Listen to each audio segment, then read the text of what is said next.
Hi friends, நம்ம இப்போ நான் பார்க்க போகிறோம்னா மத்திய அரசு பார்த்தீங்கன்னா ஒரு சூப்பரான அறிவிப்பு வெளியிட்டிருக்காங்க.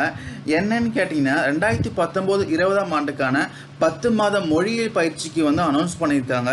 ஸோ என்னென்ன மொழி பார்த்தீங்கன்னா தமிழ், தெலுங்கு, கன்னடம், மலையாளம், உருது, கொங்கானி, நேபாளி, காஷ்மீரி, குஜராத்தி, மராத்தி, அசாமி, அதுக்கப்புறம் பஞ்சாபி. இந்த மொழியில் பார்த்தீங்கன்னா நீங்கள் ஏதாச்சும் ஒரு மொழியை செலக்ட் பண்ணி நீங்கள் லேர்ன் பண்ணிக்கலாங்க.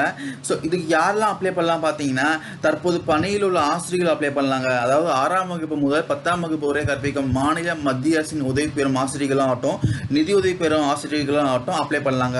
அது மட்டும் இல்லாமல் எதிர்கால ஆசிரியர்களும் அப்ளை பண்ணலாங்க. அதாவது பிஎன் முடிச்சவங்க அப்ளை பண்ணலாம், எம்என் முடிச்சவங்க அப்ளை பண்ணலாம், பிஹெச்டி முடிச்சவங்களும் அப்ளை பண்ணலாம்.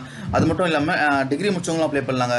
இப்போ இன்ஜினியரிங் முடிச்சவங்க அப்ளை பண்ணலாம். ஸோ இதுக்கு பார்த்தீங்கன்னா உங்களுக்கு ஊக்கத்தொகையும் தருவாங்க. ஆசிரியர்களுக்கு பார்த்தீங்கன்னா அவங்களுக்கு முழு மாத சம்பளமும், அது மட்டும் இல்லாமல் 800 ரூபாய் உதவித்தொகையும் தருவாங்க. அது மட்டும் இல்லாமல் உரிய தேதியில் ஆண்டு ஊதிய உயர்வும் அகவிலைப்படை உயர்வும் பார்த்தீங்கன்னா இவ்வலுவலகத்திலே வழங்கப்படும் தெரிவிச்சிருக்காங்க. ஸோ மேலும் பார்த்தீங்கன்னா 10 மாதத்துக்கு இந்த அலுவலகத்திலே பார்த்தீங்கன்னா உங்களுடைய அட்டண்டன்ஸ்லாம் பராமரிக்கப்படும் தெரிவிச்சிருக்காங்க. மேலும் பார்த்தீங்கன்னா எதிர்கால ஆசிரியர்களுக்கு மாதம் 5000 ரூபாய் ஊக்கத்தொகை வழங்கப்படுங்க. அது மட்டும் இல்லாமல் 800 ரூபாய் உதவித்தொகையும் வழங்கப்படுங்க.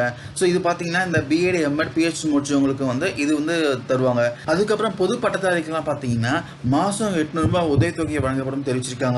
ஸோ மேலும் பார்த்தீங்கன்னா இந்த பயிற்சி காலமான 10 மாதம் இது வழங்கப்படும் தெரிவிச்சிருக்காங்க. ஸோ பயிற்சி காலம் பார்த்தீங்கன்னா 1/7/2019 இருந்து 30/4/2020 வரைக்கும் 10 மாதம் இந்த பயிற்சி காலம் இருக்குங்க. அதுக்கப்புறம் பார்த்தீங்கன்னா விடுமுறை மற்றும் சுற்றுலா நாட்கள் அனௌன்ஸ் பண்ணியிருக்காங்க. இதில் பிரதி வாரம் சனி, ஞாயிறு வாரந்தோறும் விடுமுறை கிடைக்குங்க. அதுக்கப்புறம் பார்த்தீங்கன்னா மத்திய அரசின் விடுமுறை நாட்கள் அனைத்தும் கிடைக்குங்க. அக்டோபர் மாதத்தில் பார்த்தீங்கன்னா 15 நாட்கள் தொடர் விடுமுறை கிடைக்குங்க. அதுக்கப்புறம் பார்த்தீங்கன்னா ஜனவரி மாதத்தில் முற்றிலும் பார்த்தீங்கன்னா அரசின் செலவிலே 16 நாட்கள் மொழியியல் சூழல் சார்ந்த சுற்றுலாவுக்கு அழைத்து செல்வாங்களாம். ஸோ இது பார்த்தீங்கன்னா அந்தந்த மொழிக்கான மாநிலத்துக்கு அழைத்து செல்வாங்க. சப்போஸ் நீங்கள் தெலுங்கு சூஸ் பண்ணீங்கன்னா உங்களுக்கு ஆந்திராவுக்கு கூட்டின்னு போவாங்க, அசாமி சூஸ் பண்ணீங்கன்னா அசாமுக்கு கூட்டின்னு போவாங்க, பஞ்சாபி சூஸ் பண்ணீங்கன்னா பஞ்சாப் கூட்டின்னு போவாங்க. அதுக்கப்புறம் வகுப்பு நேரம் பார்த்தீங்கன்னா காலை 9:30 டு மாலை 4 மணி வரைங்க. ஸோ இது நடுவில் பார்த்தீங்கன்னா 1 ஹவர் லஞ்ச் ஹவர் இருக்குது. அதாவது 1 மணி முதல் 2 மணி வரை. ஸோ கடைசியாக மாலை 1 மணி நேரம் பார்த்தீங்கன்னா நூலக படிப்பு, அதுக்கப்புறம் கலந்துரையாடல் வகுப்புலாம் இருக்குங்களாம். அதுக்கப்புறம் பார்த்தீங்கன்னா இந்த பயிற்சியின் போது இடையே தேர்வுகள் வைப்பாங்க. என்னென்ன தேர்வுகள் பார்த்தீங்கன்னா ஒவ்வொரு பருவத்தின் முடிவிலும் பார்த்தீங்கன்னா எழுத்து தேர்வு, வாய்மொழி தேர்வு, அதுக்கப்புறம் செய்முறை தேர்வு, ஆய்வக தேர்வுன்னு வைப்பாங்க. ஸோ கடைசியாக பார்த்தீங்கன்னா பயிற்சியின் முடிவில் டிப்ளமோ இன் லாங்குவேஜ் எஜுகேஷன் என்ற பட்டாயும் வழங்கப்படும் தெரிவிச்சிருக்காங்க. ஸோ விடுதி வசதி பார்த்தீங்கன்னா அனைத்து மையங்களிலும் பார்த்தீங்கன்னா விடுதி வசதி இருக்குங்களா. விடுதி கட்டணம், மின் கட்டணம் எல்லாமே இலவசங்க. அதுக்கப்புறம் உணவுக்கு பார்த்தீங்கன்னா மாதம் டிவைடிங் முறையில் பில் சிஸ்டம் வழங்கப்படும் தெரிவிச்சிருக்காங்க.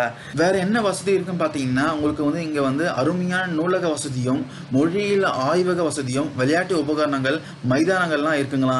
அது மட்டும் இல்லாமல் தனித்திறன் போட்டிக்கான வாய்ப்புகள் நிறையவே இருக்குங்களா.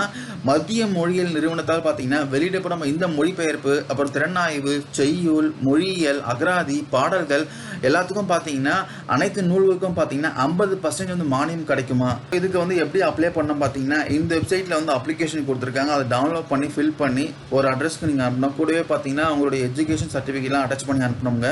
ஸோ ஆசிரியர்கள்லாம் பார்த்தீங்கன்னா உங்களுடைய மேல் அதிகாரியிடம் ஒப்புதல் பெற்று அனுப்பணுங்க. நீங்கள் டேரெக்டாக அனுப்ப முடியாதுங்க. அதுக்கப்புறம் பட்டதாரிகள்லாம் பார்த்தீங்கன்னா நீங்கள் டேரெக்டாக அனுப்பலாங்க. யாருக்கிட்டையும் ஒப்புதல் வாங்கணும்னு அவசியம் இல்லை.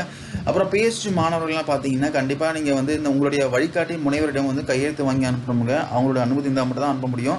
ஸோ அதுக்கப்புறம் பார்த்தீங்கன்னா இதுக்கு அப்ளை பண்ணுறதுக்கு நீங்கள் ஒரு டிமாண்ட் ஆஃப் எடுக்கணுங்க. எந்த பெயரில் பார்த்தீங்கன்னா MHRD ஹையர் CASCLG அந்த பெயரில் ஒரு டிமாண்ட் ஆஃப் எடுக்கணுங்க.